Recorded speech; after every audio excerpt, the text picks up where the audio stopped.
공운의 꿈을 안고 서울에 올라왔을 때 그 처음은 필자에게 외로움의 연속이었다.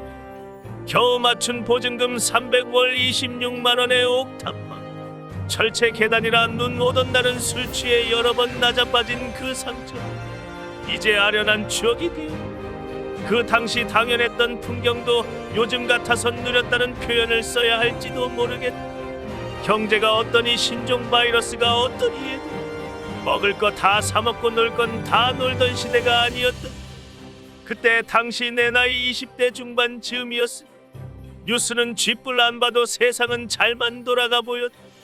지금이야 나라 걱정하는 척하며 태극기도 좀 흔들 줄 아는 놈이지만 고백하건대 그때 필자는 주변 거의 대다수에 의해 좌파로 살아가던 때였다.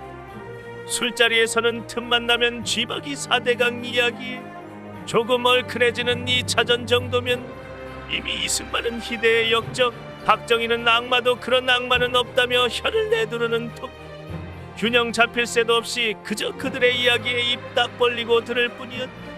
이승만이 역적이라면 이 나라는 어떻게 역적을 건국 대통령으로 세우고도 발전했을까? 박정희가 악마라면 가난했던 이 나라의 경제 성장은 정녕 악마의 작품이다. 의심조차 하지 못한 그 시절, 돌아보자니 철이 없었다고 할 것이고 둘러대자니 잘 몰라서 듣기만 하였다고 하겠다. 허나 난세에도 영웅이 있듯 매번 그 자리에 우익적 가치로 외롭게 대적하던 아이가 있었어. 그 아이로 인해 나는 비로소 균형을 이룰 수 있어.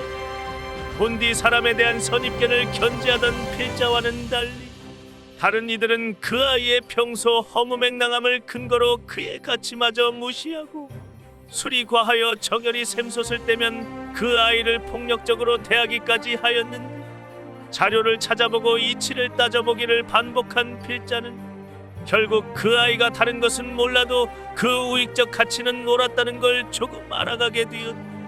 그 아이가 내 우파로의 전향의 첫 스텝이 되었다면 두 번째 스텝은 만화가이자 유튜버인 윤서인 작가이다. 조금 늦게 그의 존재를 알게 된 필자는 이틀에 걸쳐 그자의 페이스북을 모두 읽고 말았다.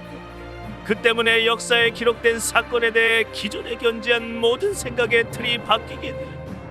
4.19 혁명, 유신 독재, 군사 쿠데타, 5.18 민주화 운동 등 민중의 소리와 같은 좌파 커뮤니티와 견주어도 그렇게 소망했던 이념적 균형은 자꾸 오른쪽으로만 성큼성큼 기울어갔다. 그를 두고 여론에서 친일이나 극으로 낙인 찍을 때마다 도무지 이해할 수 없었던, 또한 주위를 둘러봐도 그런 사람은 나뿐이었다는 점은 지금 떠올려도 가끔 오싹한 추억이다. 우파로의 전향 그 마지막 스텝은 현 펜앤드마이크 대표이사이신 정규재 주필이다. 지금이야 토론하면 이준석이 알지 몰라도 정규재는 그 당시 토론에서는 그냥 깡패였다. 논리를 뒤틀거나 맹점을 흐리면 같은 진영 패널도 두들겨 팰 정도로 전천후 공격수였던 그는 그 시대를 병폐로 몰아갔던 여러 사안에 대해 특유의 직설적 화법으로 자신의 소신을 유감없이 밝혀내었는데, 무상급식으로 대변되었던 복지 분야, 만일에 지금처럼 무상복지를 들고 나와서 그것이 진실로 관철된다면 아마 대학생들은 그나마 일자리를 더 못 가지게 되고 더 양극화가 되고 드디어 국가는 망하는 길로 들었을 것입니다. 통큰 치킨으로 대두되었던 대기업 경제 분야, 원가에 대해서 적정 마진을 붙이는 시스템은 그야말로 사회주의로 가야죠. 국가가 원가에 대해서 원가 더하기 적정 마진이라는 개념을 만일에 국가가 가지게 되면 사회주의 체제가 되는 겁니다. 그 밖에 환경 분야, 정치 이념 분야 등등 어느 방송국 어떤 위치에 앉혀놔도 그저 진실 하나만 손에 쥐고 다 때려부숴 여의도 문법으로 어지럽혀진 정치에 관한 어려운 사안에 대해서 서민들의 일상을 예로 들거나 다른 국가에서 어떤 식으로 대처했는지 등 알기 쉬운 설명은 덤이었다. 그러니 100번 양보하여 박근혜 정권 당시 블랙리스트가 실제했다 하여도 현 정권은 할 말이 없어야 하는 것은 최근 TV 토론장에서 그의 모습이 사라진 지는 꽤 오래되었다는 점이며, 그에 대해 필자는 매우 안타깝게 생각한다. 끝으로 전한다.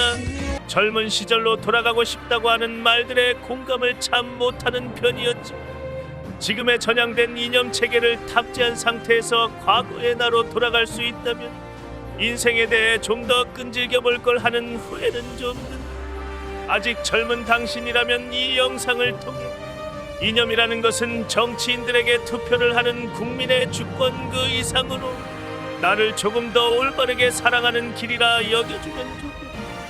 대한민국이 조금 더 역동적으로 움직일 수 있는 그 길 위에서 당신과 걸음을 맞추어 걷고 싶기 때문이다.